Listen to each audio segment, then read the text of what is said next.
Tātad šodien mums galdā ir, patiešām personiski materiāli, dažādas intervijas, atmiņu stāsti. Jā, publikācijas, kas tapušas galvenokārt 90. un 2000. Tieši tā, un tēma ir viena padomju deportācijas no Latvijas. Un gribas uzreiz pateikt, ka mūsu mērķis šeireiz nav vienkārši atstāstīt vēstures faktus. Nē. Bet tieši iedziļināties šajās liecībās, sajust to cilvēcisko pieredzi, kas ir aiz tiem skaitļiem un datumiem. Jā, un tas ir, manuprāt, tas pats galvenais, jo tas, ko mēs redzam šajos stāstos, nav tikai kaut kāda stihiska traģēdija. Tā ir ļoti rūpīgi plānota operācija. Tāpēc jautājums, uz kuru mēs šodien mēģināsim atbildēt, ir, kā šīs individuālās atmiņas, visi šie mazie stāstiņi, kā tie veido to lielo kopainu? To mozaiku, jā. Tieši. Iesiesim cauri visam procesam, kā to atceras acu līdznieki, sākot ar to klauvējienu pie durvīm, līdz dzīvei Sibīrijā, un kas ir ļoti svarīgi, tai sarežģītajai atgriešanās pieredzēji. Labi, tad sāksim ar pašu sākumu. Kas bija pirms? Avotos cilvēki atceras to pirmskara Latviju kā tādu, sakārtotu, prognozējamu pasauli. Jā, droši.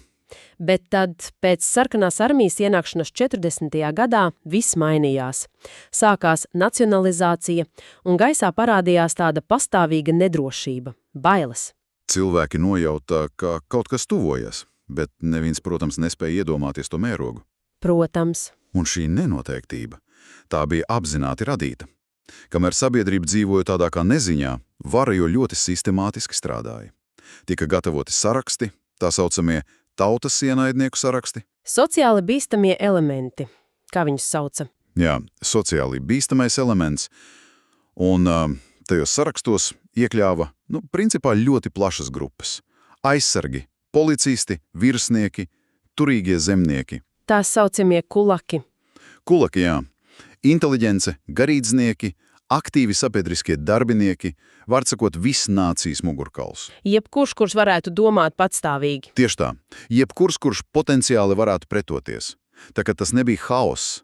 Tā bija ļoti mērķtiecīga tīrīšana, kas tika plānota jau labu laiku iepriekš. Un tad pienāca tā nakts. Jā. Un ir interesanti, ka lielākā daļa atmiņu, vai tas būtu par 1941. gada 14. jūniju vai 1949. gada 25. marta, sākas gandrīz identiski. Klauvējiens pie durvīm, nakts vidū vai agrā rītā. Bruņoti vīri, karavīri un vietējie izpalīgi, kas bija tas briesmīgākais. Un tad pavēle sagatavoties, laiks, kas tika dots, tas ir vienkārši absurds. Vienā stāstā ir minēts, jums ir pusstunda, citā tikai dažas minūtes. Jā. Bet zini, kas man neliek mieru, lasot šies liecības? Tā izvēle. Cilvēkiem ir dažas minūtes, lai paņemtu līdzi visu savu atlikušo dzīvi, un ko viņi dara. Kāds jaunietis paķer akordeonu. Jā, ir tāds stāsts. Cits ģimenes fotoalbumu. Loģika teiktu, ņem maizi, siltas drēbes, bet viņi stiepjas pēc kaut kā cita. Ko tas mums pasaka? Tas ir fascinējoši, vai ne? Galējās krīzes brīdī, kad šķiet vajadzētu dominēt izdzīvošanas instinktam, cilvēki instinktīvi ķeras pie savas identitātes, pie simboliem. Cieši. Akordeons nav izdzīvošanas priekšmets, tas ir dvēseles priekšmets. Tā ir saikne ar iepriekšējo dzīvi, ar prieku, ar kultūru.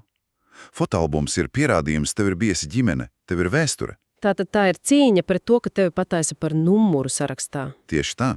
Tā ir zemapziņas cīņa par savas cilvēcības saglabāšanu.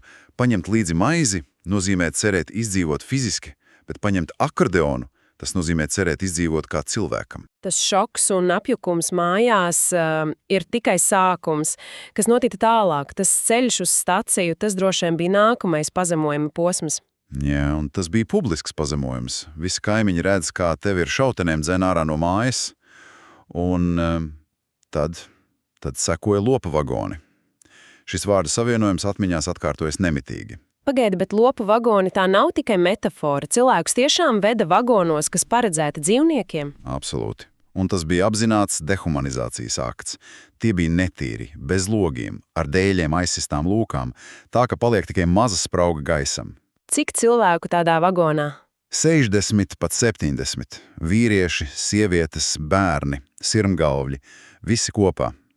Mērķis bija jau no paša sākuma salauzt jebkādu cieņu. Un ceļš ilga nedēļām. Jā.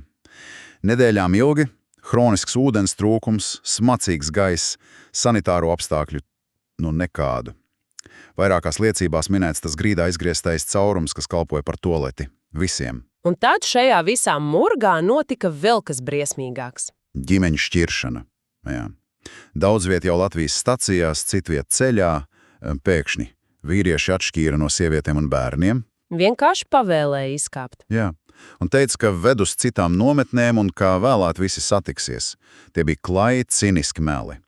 Lielākā daļa sievu un bērnu savus vīrus un tēvus vairs neredzēja. Nekad. Un šeit ir tā būtiskā atšķirība. Vīriešus sūtīja uz gulaga nometnēm, avotos min Vjatlagu, Solikamsku, tās principā bija nāves nometnes. Sodu izpildīja caur badu un vergu darbu. Skaidrs, tātad sievietes un bērnus veda citur. Jā, viņām bija cits status specnometinājums. Tā saucamais specpasilēnie Sibīrijā.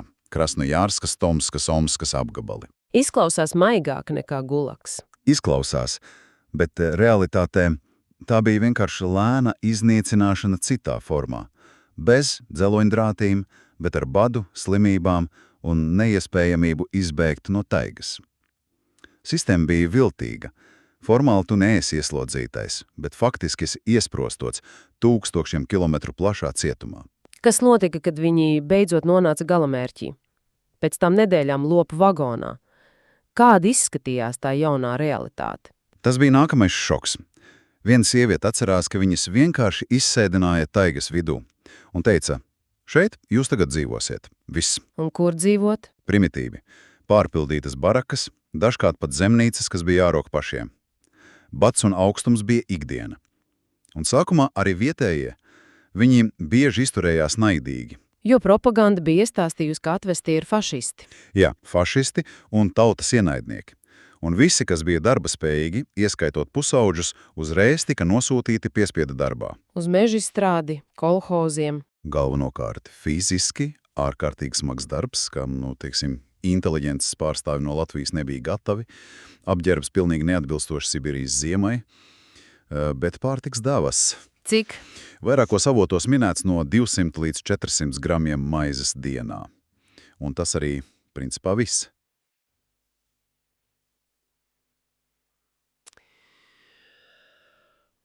To ir pat grūti aptvert.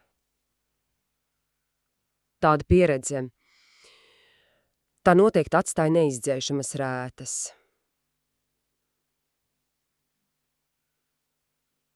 Avotos ir tas stāsts par māti.